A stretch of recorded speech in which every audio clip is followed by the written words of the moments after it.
I was like, I'll do whatever you tell me to do. Yeah. And then I came back 2 weeks later and I was like, I did it. Here's the results. Here's where I failed. And that's a fuel for mentors to be like, Totally. I gave you wisdom, you took action, you got results. I'll give you some more feedback. But if you just keep asking and you don't act, we talked about this with a mutual friend we have, it's frustrating for a mentor. They don't want to give you that time. No.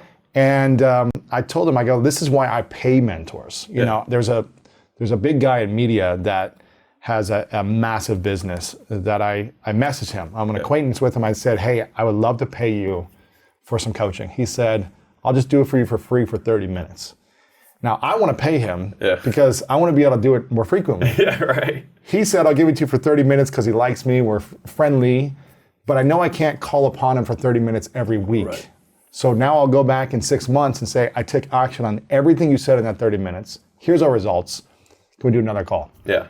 And that's kind of like what you can expect with a mentor, is that type of opportunity, unless you have a serious bond and they just want to give of their time. But investing in it, like you said, is so much more powerful in getting that speed of information, in my opinion. Totally. The single highest return on investment thing I've ever done, and not to sound trite here, but I just like using scenarios. Like if I had taken all the money that I'd spent on coaching, mentorships, courses, workshops, seminars, and put that in the S&P 500 when I, 10 years ago, right? The amount that I would have right now is inconsequential compared to what I currently have. And it's because I invested in something different. So rather than investing in the S&P 500, I invested in the S&P 500. So I took all of the excess cash that I had every single month, and rather than saying like, oh, I'm at a dollar cost average, I'm long term, I wait 4 years, whatever. I was like, I just don't make enough money. So like I could be the millionaire next door who saves every penny, doesn't go to Starbucks for my entire life, and have $2 million when I'm old, or whatever. For the last 10 years of my life. Right, and literally enjoy nothing during that period of time.